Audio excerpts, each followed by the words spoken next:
Compound events consist of two or more simple events. Three boxes contain white, black, and red marbles. The number of each is indicated in the table below. So there's my boxes, how many white, black, and red. A box is chosen at random, and then a marble is selected. So there's two simple events happening here.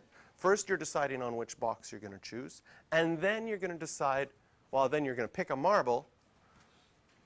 And so if you don't know which box you chose, and you don't know which marble you chose, the question is, what is the probability that you got a red one?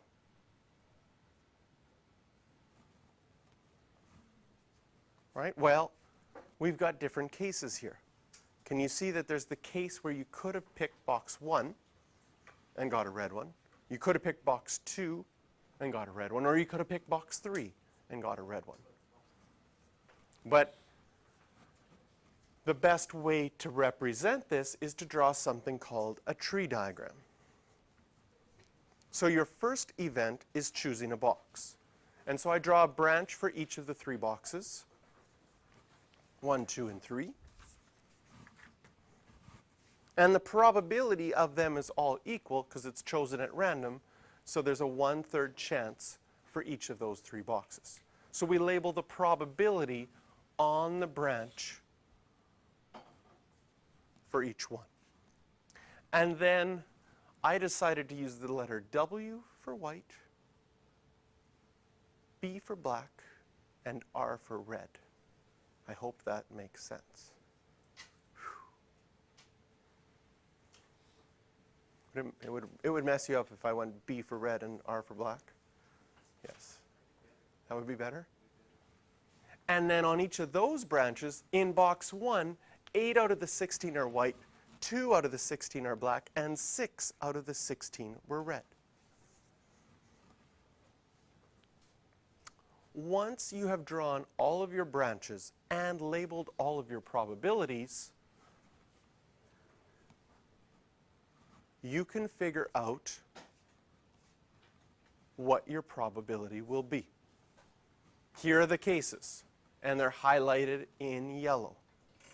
The 1 branch with the red, the 2 branch with the red, and the 3 branch with the red.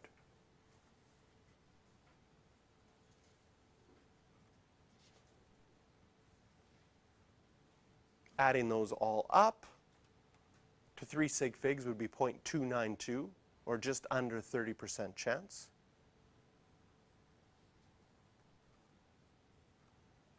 Keeping it as an exact fraction is 7 out of 24. Does everyone know how to use their calculator to keep their fractions exact? Or if you have a decimal answer, how to change it back to a fraction? I'll show you that quickly. So 1/3, 6/16. So if I had 1/3 times 6/16 plus 1/3 times 3/12 plus 1/3 times 3/12.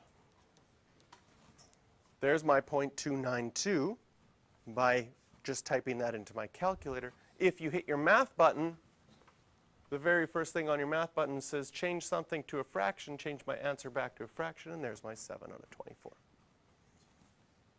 which is very nice.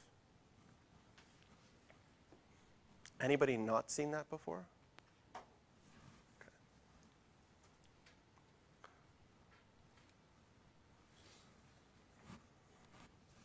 So for this one, I would like you to draw the tree diagram and then use your tree diagram to figure out the values. I go back, did it? Yeah, okay. That's not where I wanted to go back to.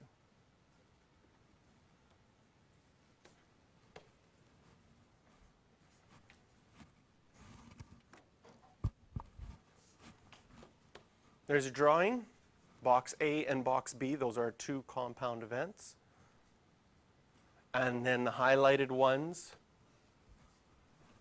you could either get a red and then a green, or you could get a green and then a red. 50% chance in the end.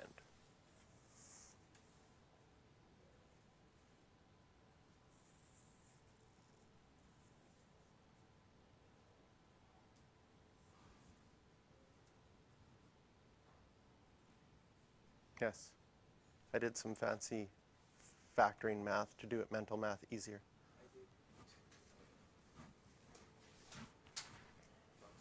Okay. But in this case, our first event is we're not picking, thank you, we're not picking a box at random. You're picking one marble from each one.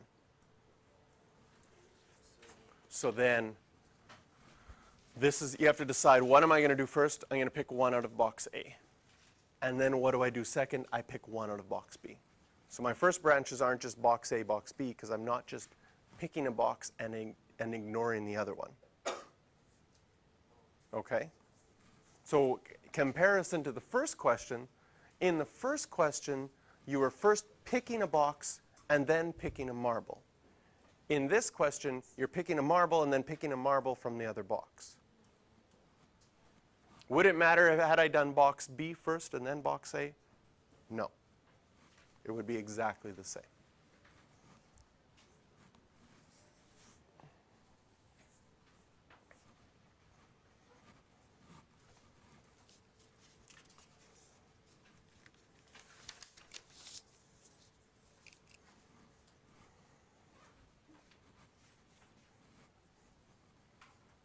Now, the tree diagram is really nice if you have multiple questions that you have to answer. Okay? If you're just asking one question, then sometimes you can just go to your probability formulas right away. In this one, it's nice to use the tree diagram because you can really see that there's two different ways to get two different colors. You could see that you could get red and then green, or green and then red. Because a common mistake is someone just does one of those cases, red and then green.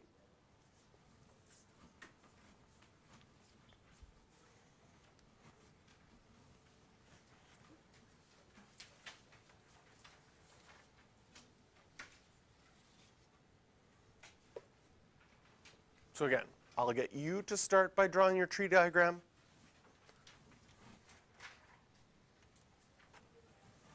All right, let's see how you did.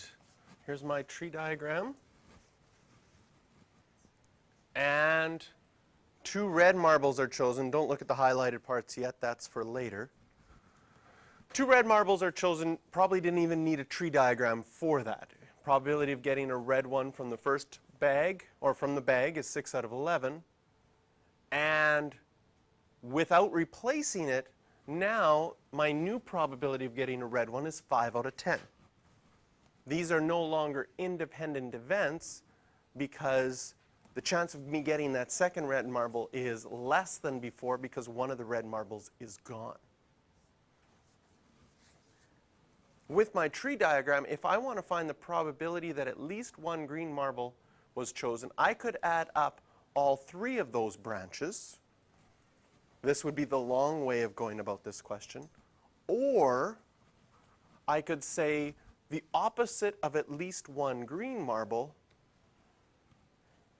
is no red marbles. Or, the opposite is both red marbles. And if I subtract that probability of 3 out of 11 from 1, I will get 8 out of 11